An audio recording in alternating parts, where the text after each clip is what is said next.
Good morning, Digit Fam. Adam Doud here with yet another edition of Tech and Tomfoolery because that's kind of what I do.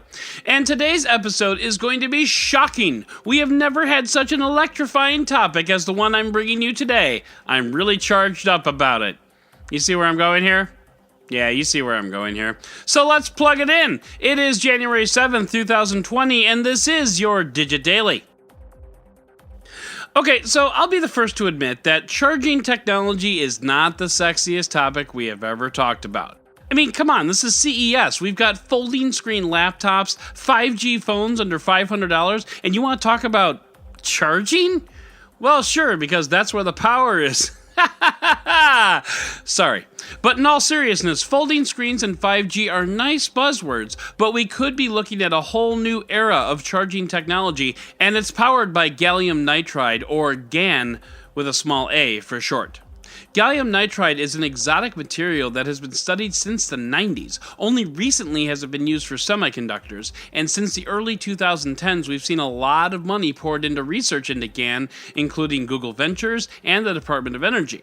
The main advantage in using GaN is it has a wider band gap, which is not something a Kardashian would show off. What it means is that devices can operate at much higher voltages and temperatures than silicon. So what does that mean for you? Well, it means smaller, faster, and smarter power chargers, or bricks as you may call them. I'll give you an example. When I work remotely, I use a Lenovo laptop that came with one of those brick-on-a-string chargers. You know, the ones that have a cable to plug into the wall, then a chunky plastic box in the middle, followed by another cable. Well, last year at CES, I visited Navitas Semiconductor, which we'll talk about again later, and got a hold of a GaN fast charger, which is smaller than a hockey puck with a USB Type-C port on it. This little guy charges my laptop just as well as that other brick, so guess which one goes in my bag, like, every day. And as more and more devices switch over to USB Type-C, that means the fewer chargers you need, smaller chargers, and those chargers can basically charge anything. Navitas is leading the charge in the GaN space and providing consumer manufacturers like Aoki the integrated circuits they need. Other manufacturers like Belkin, Anker, and Rav Power are all getting in on this train with products that are already out there, just announced at CES, or coming very soon. The long story short here is that how we power up our devices is changing, and it's changing for the better and soon. And no matter how many proof of concepts we might see on the trade show floor, gallium nitride is the bedrock technology that will still be here tomorrow, which is already better than about 50% of CES. So not only will GaN be here tomorrow, but it'll be here for years to come, making power better, faster, and stronger, or as I like to put it, making power more Daft Punk than ever. So as the newsletter puts it, silicone is so 2019, and I would personally like to thank Navitas Semiconductor for the GaN charger that has been powering up my laptop for almost a year now. This podcast not sponsored by Navitas Semiconductor, but we are open to it. And speaking of powering up, let's head on over into the Roundup! Both Dell and Lenovo are showing off folding screen laptops at CES this week. Of the two, Lenovo looks like it's closer to consumers than Dell, who is just showing off a concept, whereas Lenovo's ThinkPad X1 Fold actually has a price tag, $2,499. I didn't say it was a good price tag. Dell also has a dual-screen laptop on display called the Duet, which takes away my favorite part of a Dell laptop, the keyboard, and replaces it with a second screen. While I can definitely see the use case for a folding screen, I'm not completely sold on the whole dual display thing yet. It's probably just me, though. In the meantime, it's fun to see OEMs playing around. And speaking of laptops, if you're in the market for a $1,000 Chromebook, and you shouldn't be, but if you are, Samsung has arguably the most compelling offering yet. The Samsung Galaxy Chromebook is the thinnest Samsung Chromebook yet, comes with a 4K screen, built-in S Pen, 10th generation Intel Core i5, up to 16 gigabytes of RAM, and up to a terabyte of storage. But the best part is far and away the colorway, which is called Fiesta Red, which is just so hot looking. It's just a nice looking machine, and if you want the very best Chromebook you can get, this is it. And speaking of OEMs playing around, Alienware has what amounts to a Nintendo Switch clone which runs Windows 10 and would basically be used for portable gaming, but obviously with Windows 10 games, in a device the size of a Nintendo Switch. And I have to say, I kind of like the idea here.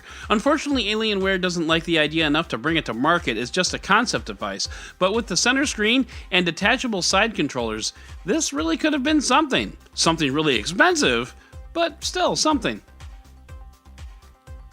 TCL, who is the parent company of smartphone brands like Alcatel and BlackBerry, launched its own self-branded smartphone back at IFA last year.